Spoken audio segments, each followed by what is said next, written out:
Hola, hoy hablaremos acerca de la gota y el inflamosoma. Los integrantes del grupo son Julián Andrés Rosero, Jacobo Triviño y Juan Pablo Arango.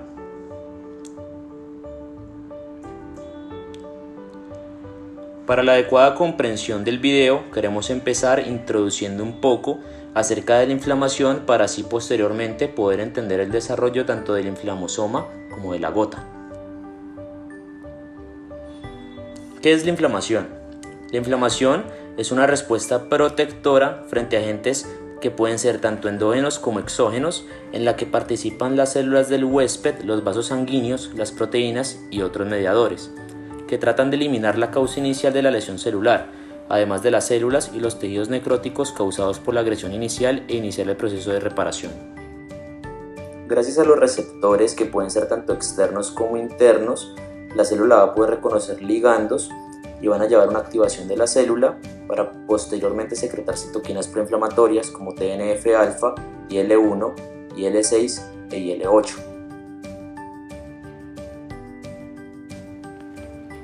Estas moléculas generan un efecto biológico en las células donde son reconocidas, y muchas de las funciones que tienen son activación endotelial, produciendo moléculas de adhesión, aumento de la permeabilidad vascular y edema por extravasación celular y proteica. Cuando la inflamación se limita a la zona de afectación y produce los efectos ya descritos, se va a llamar inflamación local aguda.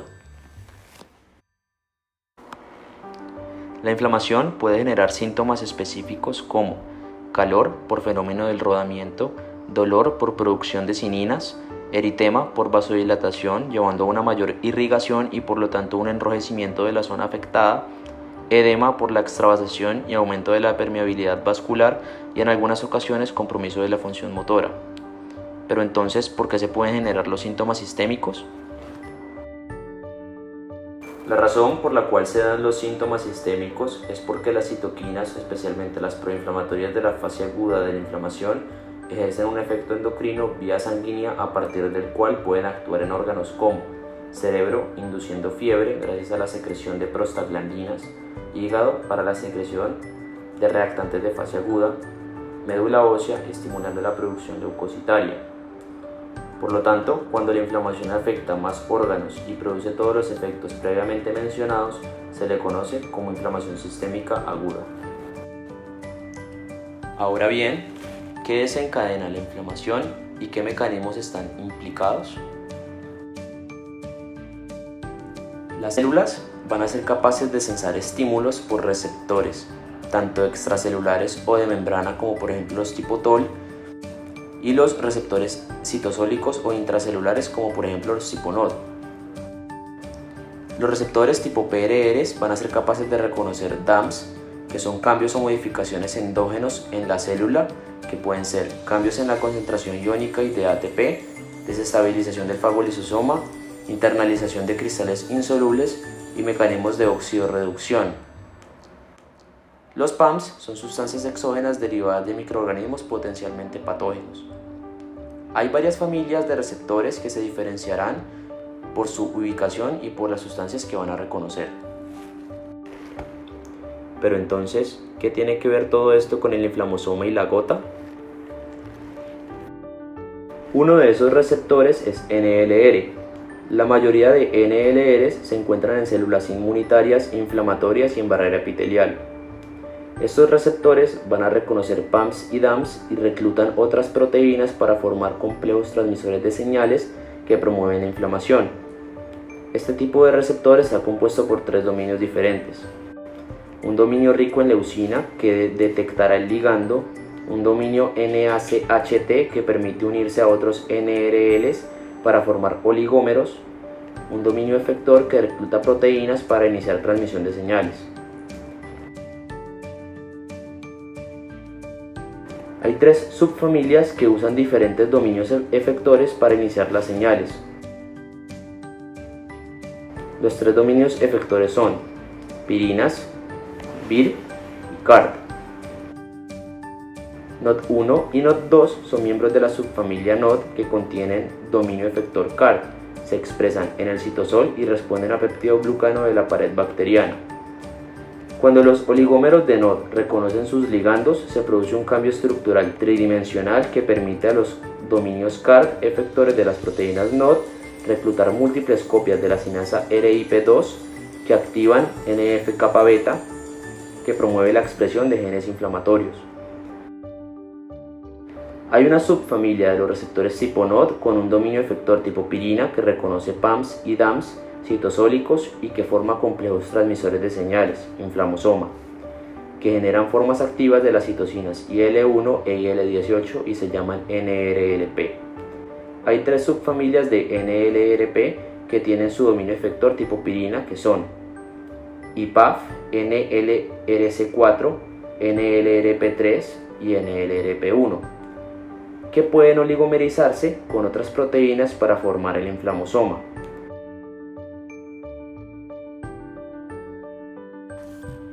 Pero entonces, ¿cómo se ensambla el inflamosoma y qué efectos es capaz de producir? Recordemos que el inflamosoma es un complejo multiproteico en el que participan diferentes componentes. Estos componentes son el NLRP3, que se une en formas idénticas para construir oligómeros y actúa como el receptor del complejo, la ASC, una proteína adaptadora que unida a NLRP3 media el reclutamiento de un precursor inactivo de la enzima caspasa 1, a partir de dominios de reclutamiento de caspasas presentes en ambas moléculas.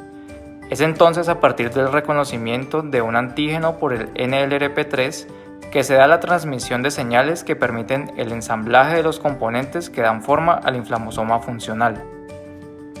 Una vez el inflamosoma adquiere su conformación, la antes inactiva procaspasa 1 pasa a su estado activo en el que actúa como una proteasa con cisteínas en su sitio activo.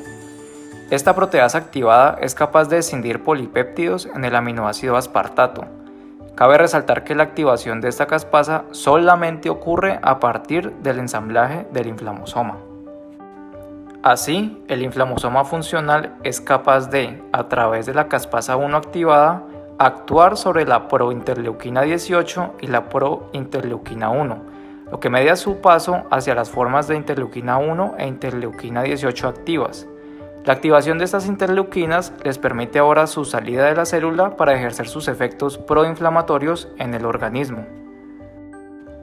En resumen, sobre el inflamosoma podemos afirmar que corresponde a un proceso de la respuesta inmune innata que combate agentes potencialmente nocivos que alteran la homeostasis celular a través de la inducción de inflamación por medio de la transducción de señales que llevan a la formación de un complejo que activa citoquinas proinflamatorias.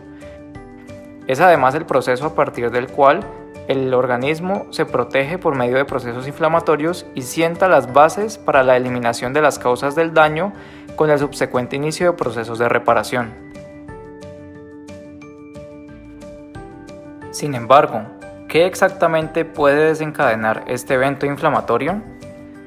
La activación de la cascada que ensambla el inflamosoma puede derivar del reconocimiento tanto de productos microbianos como de sustancias cristalinas de origen endógeno y/o exógeno,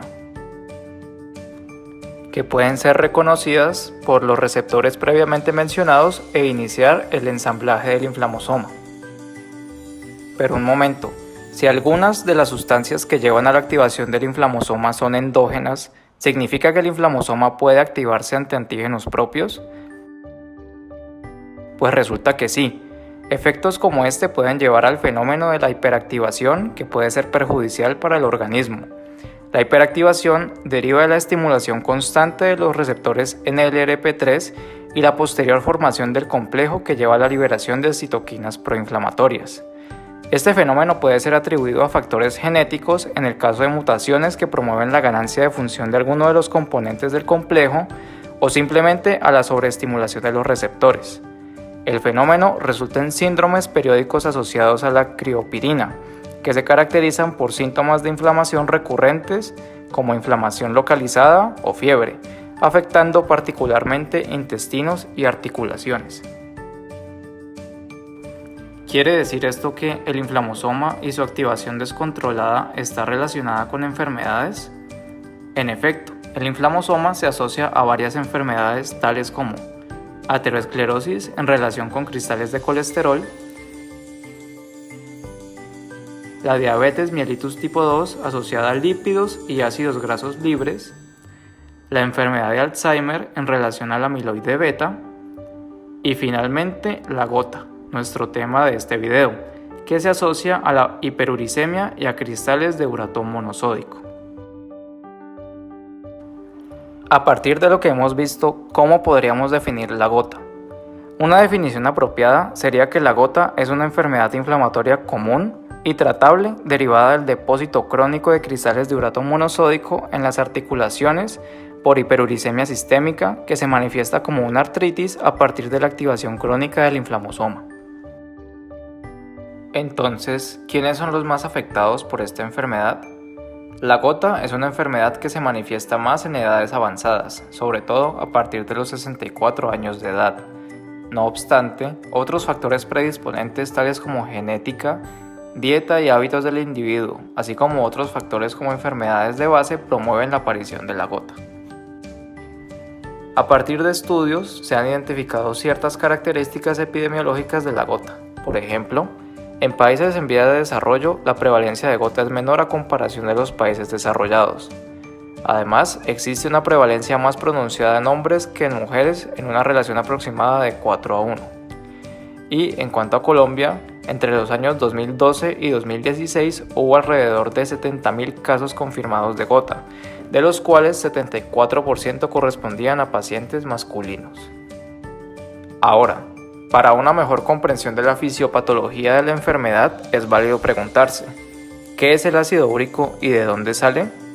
Pues bien, el ácido úrico es un compuesto orgánico que puede tener origen tanto exógeno a partir del consumo de ciertos alimentos, como endógeno por el catabolismo celular normal de bases nitrogenadas tipo purinas.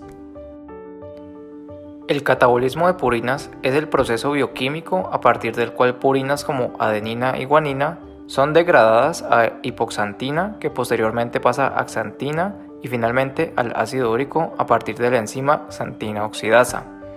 El ácido úrico es normalmente desechado vía renal, pero su acumulación puede llevar a hiperuricemia. Esta hiperuricemia, acompañada de factores que afectan la solubilidad, facilita que se forme el urato monosódico, cuya acumulación en las articulaciones es la causa de la gota. Pero, ¿qué es lo que causa que se acumule el ácido úrico? Normalmente, el ácido úrico que se forma por el metabolismo o se ingresa en el alimento es excretado vía renal. Se consideran niveles patológicos de hiperuricemia a las concentraciones a partir de las cuales la formación de los cristales de urato monosódico es posible. Esta concentración oscila alrededor de los 6 a 8 miligramos por decilitro. Existen tres mecanismos principales que pueden conducir a índices hiperuricémicos patológicos. El primero, por sobreproducción de ácido úrico a partir del metabolismo de purinas o por ingesta excesiva del mismo en alimentos como carnes y embutidos grasos. El segundo, por absorción anormal de ácido úrico a nivel del túbulo renal proximal. Y tercero, una baja tasa de excreción renal y/o gastrointestinal. Existe una razón por la cual el ácido úrico se asienta en las articulaciones. Cuando el ácido úrico está en sangre, al ser un elemento nocivo para el organismo, se busca alejarlo de órganos vitales, razón por la cual se asienta en las articulaciones de las extremidades, en donde gradualmente el ambiente se optimiza para la formación de cristales. A continuación, los macrófagos residentes son capaces de interactuar con los cristales que se forman. ¿Pero qué pasa dentro del macrófago? ¿Cómo son los mecanismos moleculares en la inflamación de la gota? La necrosis es un tipo de muerte celular que causa ruptura de la membrana celular y por consiguiente hay extravasación del contenido citoplasmático. Esto puede ser causado por diversos fenómenos, por ejemplo por isquemia. Cuando ocurre esto se liberan DAMPs, uno de los cuales es el ácido úrico. El ácido úrico es reconocido mediante PRRs y activa una respuesta inmune que consta de quimiotaxis, aumento de ROS y activación de vías NF-κB y MAPK. Además de esto, los cristales de ácido úrico, que son la unión del urato con sodio, activan la fagocitosis por parte de neutrófilos y macrófagos. El fagocito entonces internaliza el cristal. El problema es que ocurre una fagocitosis frustrada, que es cuando hay daño de la membrana lisosomal y el contenido de los lisosomas se libera al citoplasma. Esto genera que los cristales de urato, las proteínas lisosomales, como la proteasa catepsina B y radicales libres, salgan al citoplasma. Estos compuestos, que son característicos de daño lisosomal, y los cristales de urato monosódico pueden activar la formación del NLRP3 inflamosoma. El cristal de urato monosódico interactúa con la región rica en leucinas del NLR. Mediante el dominio NACHT, la molécula se oligomeriza junto con la proteína adaptadora ASC. La procaspasa 1 inactiva se une al complejo y se forma el inflamosoma. El inflamosoma presenta la caspasa 1 ya activada, la que permite escindir prointerleucina 1b y prointerleucina 18. Esto genera la producción y liberación de interleucina 1b e interleucina 18. Cuando interleucina 1b tiene contacto con fibroblastos y células endoteliales de las articulaciones, les induce la producción de citoquinas inflamatorias, como interleucina 1, interleucina 6 y TNF-alfa. Además, genera la producción de factores quimiotácticos, como CXCL8, que inducen la llegada de neutrófilos, y moléculas de adhesión, como la S-lectina. Esa combinación de factores, que suelen ser de carácter crónico, generan una inflamación fuerte de las articulaciones que se evidencia con los síntomas principales de la enfermedad. Ahora revisemos el cuadro clínico de la gota. La gota es una enfermedad inflamatoria crónica que afecta principalmente las articulaciones. Los principales procesos patológicos que se pueden encontrar son sinovitis, erosiones óseas, daño del cartílago y formación de tofos, que son acumulaciones prominentes de ácido úrico en las articulaciones. Estos procesos pueden generar como principales signos y síntomas deformidad articular, eritema, edema y dolor severo en las articulaciones, disminución de flexibilidad y movimiento y fiebre. El cuadro clínico es por supuesto muy variable en los pacientes con gota y depende fuertemente de los niveles de ácido úrico en sangre, el tiempo de exposición a estos niveles y el manejo terapéutico, si lo hay. El diagnóstico de la gota cuenta con diferentes pautas. Primero, el análisis de sangre es la primera medida, ya que permite ver los niveles de ácido úrico en sangre. Se comienza a sospechar en gota cuando los niveles de ácido úrico en sangre son superiores a 6.8 miligramos por decilitro. Esto no es un diagnóstico definitivo, pero sí es importante que se haga en un principio, porque permite la presunción de gota y se comienza a dudar de artritis de otras etiologías. Además, es importante saber que durante los ataques de gota, el ácido úrico puede estar incluso reducido en sangre, lo que apoya también el uso de otras técnicas para el diagnóstico. Segundo, en la parte imagenológica se utilizan principalmente radiografías, las cuales van a demostrar una acumulación de sustancias en las articulaciones. Como tercero, se utiliza la artrocentesis, que es básicamente la extracción de líquido de las articulaciones. Se debe mandar a hacer un cultivo, lo que permite saber si la artritis es de origen infeccioso. Además, se utiliza otra parte de la muestra para hacer un análisis con microscopía con luz polarizada, lo que permite observar la presencia de cristales de urato, lo que confirmaría el diagnóstico de gota. Además de esto, suelen verse gran cantidad de neutrófilos en la microscopía, esto por la inflamación que se está presentando. El diagnóstico definitivo se debe hacer con el cuadro clínico, el control de los niveles de ácido úrico y la microscopía con luz polarizada. La imagenología no cobra un carácter vital, pero sí es importante para hacer diferenciales con otras etiologías de artritis. Por la parte del tratamiento también hay varios aspectos que deben ser considerados. Primero, la reducción de niveles de uricemia mediante dieta al evitar comer alimentos que estén asociados con el aumento de ácido úrico en sangre. Segundo, la disminución de la síntesis de ácido úrico mediante inhibidores de la xantina oxidasa, con medicamentos como el alopurinol. Tercero, el uso de colchicina en ataques severos, ya que permite cambiar la afinidad de las selectinas del endotelio y los neutrófilos, además de disminuir la producción de neutrófilos. Cuarto, uso de corticosteroides como hidrocortisona para disminuir la respuesta inmune. Quinto, uso de AINES como ácido acetilsalicílico que inhibe la enzima ciclooxigenasa y que así disminuye la producción de prostaglandinas y tromboxanos asociados al dolor y la fiebre.